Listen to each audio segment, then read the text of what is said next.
The sun was barely rising over the highway when the impossible happened. An 8-year-old girl, dusty, trembling, and wearing a faded yellow sweater, walked slowly toward the rest-stop trash bins and raised 3 fingers behind her back. It was a tiny movement, almost invisible, something a passerby would mistake for a stretch or a nervous twitch. But it wasn't. It was a silent cry for help. A desperate code. A hidden signal for anyone who might understand. No human saw it. Not one adult turned to look. But inside the parked police van by the fuel pumps, 14 trained K9 units shot up at the exact same moment, ears raised, bodies alert, muscles tensed. They sensed the fear before anyone else even realized something was wrong. If you believe small acts of kindness and second chances can change a life, then please take a moment to like, comment, share, and subscribe to our W Insights. Your support truly matters. Her name was Amira Solberg, a quiet, gentle girl who once loved drawing birds and collecting shiny stones. But none of that showed on her face now.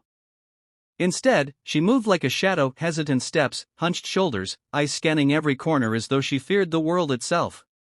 Behind her, leaning against an old pickup truck, stood a tall man with dark glasses and a rough posture. His name, the world would later learn, was Merrick Druin, a man with a trail of trouble and a record built on fear.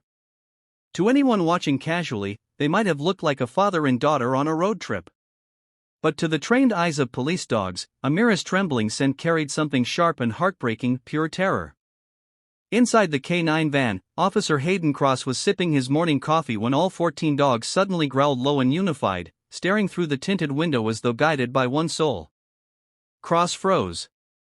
He had worked with police dogs for 12 years and had never seen all 14 react at once. Something was different, urgent.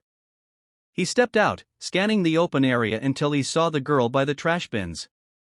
She looked painfully small in the bright daylight, sunlight glinting off the tear lines carved into the dust on her cheeks. Cross noticed the way her hands hid behind her back, forming symbols, quiet but deliberate. Amira remembered the signal from a poster she once saw in her school hallway, a hand gesture meant to silently call for help. She prayed, silently, that someone would understand. But every time she made the gesture, Merrick's deep voice echoed in her memory, warning her to stay quiet, to do as she was told, or else the consequences would be worse than fear. She swallowed it all for days, maybe weeks. Time had blurred, but something inside her snapped when she saw the uniformed officers patrolling the rest stop.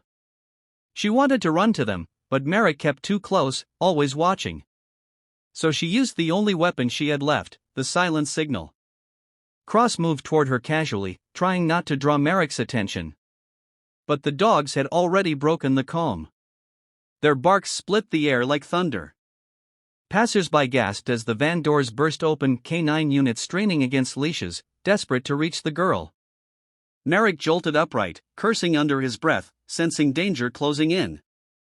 Amira instinctively took a step back toward the officers, her breathing sharp and shallow.